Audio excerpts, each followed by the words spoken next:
Hello everyone, it's History Behind the Warrior, and welcome back to another Tekken 8 video. With us only a week away from the next big release. Today, coming off that fantastic trailer, I knew I had to make a video on him, as it's yet another distant member of the Mishima line, the marvelous and excellent silver-haired demon, Chaolon. Now Lee has always been one of my favorite characters in the franchise. From his stylish gameplay, to his ties, to being an estranged member of the Mishima line, to his hilarious catchphrases.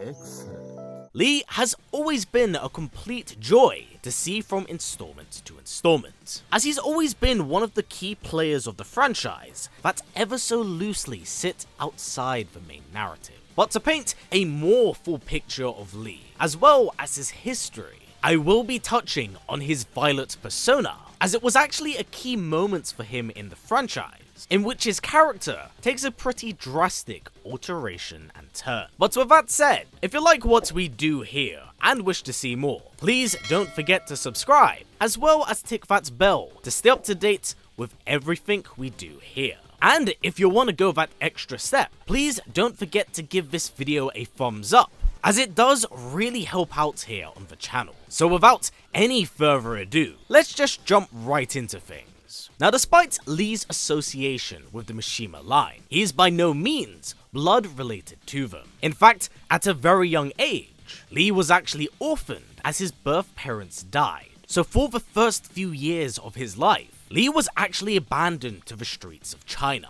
fighting for very basic necessities to survive. But his will to fight, to survive, is what drew the attention of Heihachi Mishima. Having seen his determination and willpower, he would decide to adopt the young man into his family. Partially because, yes, he was impressed, but also around this time, he had attempted to kill his blood son, Kazuya, believing that he was tainted by the devil gene. So Heihachi had adopted Lee to spite his son, as well as have someone else inherit the family company, the Mishima Zaibatsu. The early years and details of Lee's life are never actually explored in-game. All that we really know is that growing up, Lee and Kazuya had a very intense rivalry with each other, and really one that did border on hatred, as Lee could be seen as the favorite son, and someone who was destined to inherit Kazuya's future. To refine his skills, Heihachi would actually teach Lee in Mishima-style karate, a formidable style of combat that Lee would stylize to add more flair to it, as we will see later down the line. But in truth, whilst Heihachi had taken him in, it would become very evident to Lee that this was done to anger Kazuya, because outside of teaching him, Heihachi didn't really see much worth in his new son, eventually giving him the US branch of the Zaibatsu in order to somewhat rid himself of Lee. It is believed that during this time, Lee became extremely good friends with martial law, as well as his friend, Paul Phoenix. The trio would actually train together, with Lee himself adopting some of their signature moves into his Mishima-style karate, creating his own unique style of combat. So from the skills he had and the talent he amassed, Lee would begin entering tournaments across the world, proving his worth as an extremely talented fighter, being dubbed by many as the silver-haired demon. So with win after win after win, Lee would eventually catch word of Heihachi's creation, the King of Iron Fist Tournament, knowing that some of the world's best talents would be there, as well as Kazuya himself. Lee would enter in the hopes of besting his rival. So this takes us onto the events of Tekken 1. And whilst we don't know the bracket, or everyone that Lee had faced, we do know that during this tournament, he would actually make it very far, only losing to Kazuya, who would then go on to defeat and dethrone Heihachi. So it is believed that Lee actually got second place. But with his foster father's defeat, Kazuya had become the new leader of the Zaibatsu. And it's in the aftermath of these events that really do impact and change Lee as a character. Because with his brother as the new head of the company, Kazuya had a new vision, a new direction for it to take. World conquest and unification under his brow. And with endless funding and power at his fingertips, this was a goal that he could most certainly achieve. Yet, it was the small things that he took the most delight in, like torturing Lee. Now, mind you, I don't mean this literally, but considering the heights of Lee's success, being a world caliber fighter and head of the Zaibatsu's western branch, Kazuya had actually demoted him to a secretary, holding his wealth and very livelihood over his head. This enslavement by his brother cast a pretty heavy shadow over Lee's character, as his days felt endless from being a punching bag. Out of desperation, he found solace in a fellow martial artist and old family friend, Wang. He sought guidance from him, wanting to know which direction he would take his life in, as he felt both confused and lost in life. It's here where the old man would tell him to keep moving forward, but to retain a key eye for sabotage. Because whilst Kazuya was untouchable to the outside world, maybe it could be Lee that crumbles the Zaibatsu from within. Which now takes us onto the events of Tekken 2. During this installment, the second King of Iron Fist tournament would be announced, as it was designed to be an exhibition of Kazuya's power. Yet, to his and Lee's own surprise, Heihachi had survived the events of the prior tournament, and having presumed that Lee betrayed his side, struck down both of his sons during the tournament, with Kazuya paying with his own life. Lee, on the other hand, would be stripped of his fortune, his wealth, and cast back into the world alone, forever banned from the King of Iron Fist tournament. And you would think, after the events of Tekken 2, this would affect Lee in a very negative way. But what actually followed really defined him as a character. Completely absent during the events of Tekken 3, Lee would take his time and experience from running the western branch of the Zaibatsu to create his own company, Violet Systems, a revolutionary state-of-art robotics industry that was designed to help out the everyday man.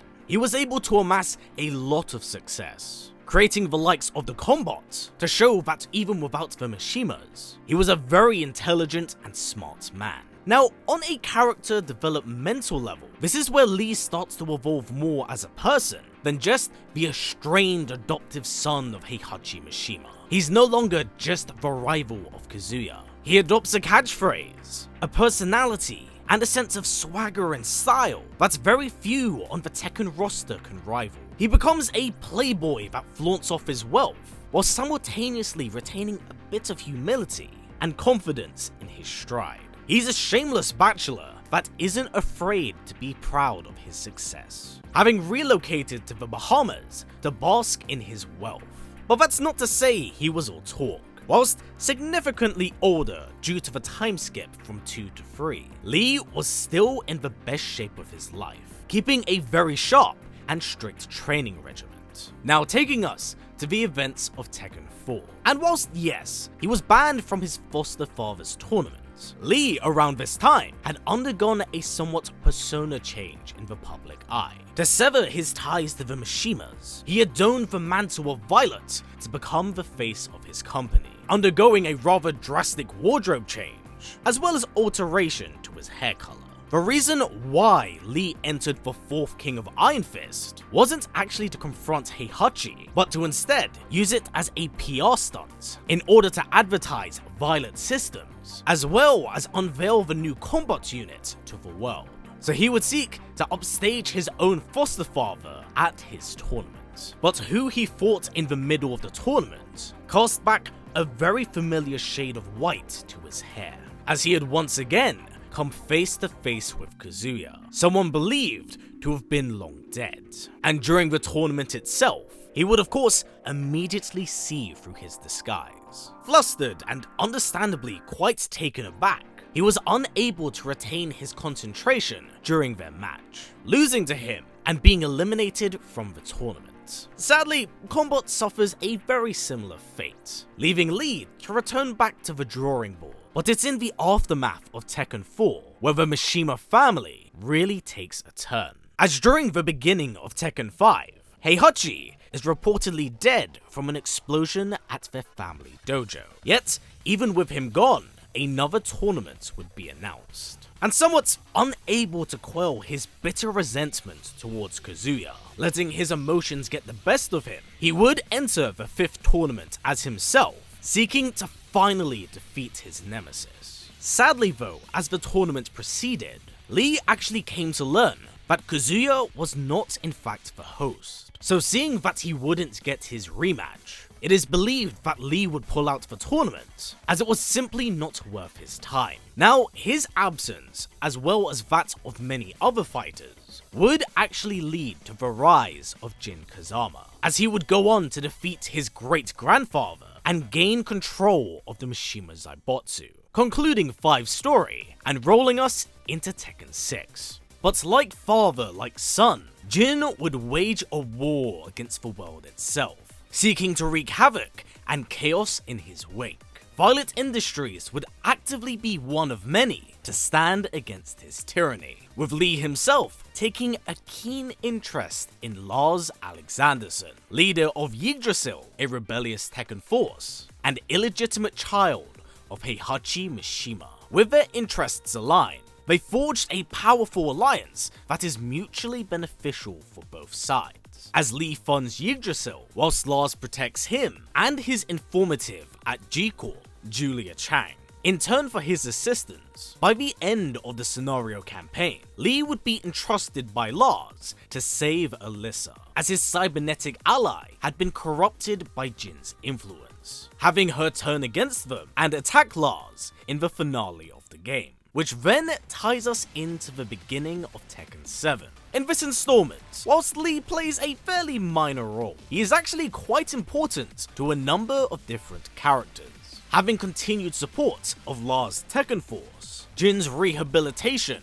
at Violet Systems, as well as actually restoring Alisa's mind. So despite this game having a very heavy emphasis on the Mishimas, he does not play a direct part in that conflict, instead choosing to watch the events from afar as Kazuya and Heihachi battle. At most, Heihachi does attempt to raid his facility, having Nina lead the charge to capture Jin, but his sly hand and mind allows them to slip through their grasp as Nina returns empty-handed. By the end of Tekken 7, Heihachi would perish to Kazuya's hand, and Jin would finally awaken, having been nursed back to health. So with the end nigh, Yggrdrasil would prepare its forces for the final battle, taking us to Tekken 8. And from what we know of Lee in this installment, is that he is preparing for his war against Kazuya, developing a very unique and very sturdy battle armor known as the Violet Suit, one that is designed to not only enhance his flair, but also his performance in combat, being almost impenetrable to attack. And with the airship Volpnir tunneling into Kazuya's domain, Lee has never been more prepared for his childhood rival, ready to bring an end to their line of tyranny. So with that said, what do you expect to see and become of Lee? Do you think he'll get his rematch with Kazuya? And what do you think will become of him once the Mishima arc concludes? Please do comments down below, as I'd love to hear what you have to say. But for now everyone, that has been it for the history of Lee. And man, do I love this character. Whilst he is most commonly seen as a form of comic relief, I see an incredible evolution and growth of the character. One that broke away from simply just being a childhood rival of the main character. He went from bitter enemy to a self-made entrepreneur. Lee is a really solid and fantastic character, one whose charisma and humor really play a part in his growth as a character, showing that no matter the bitter beginning one might have, or the upbringing you are dragged through, you can still come out on the other side so much stronger. And you never know, you could also create a robotic unit named after one of your parents. But anywho everyone, that has been it for me. So as always, stay strong, stay well, and keep on fighting. I'll catch you in the next one.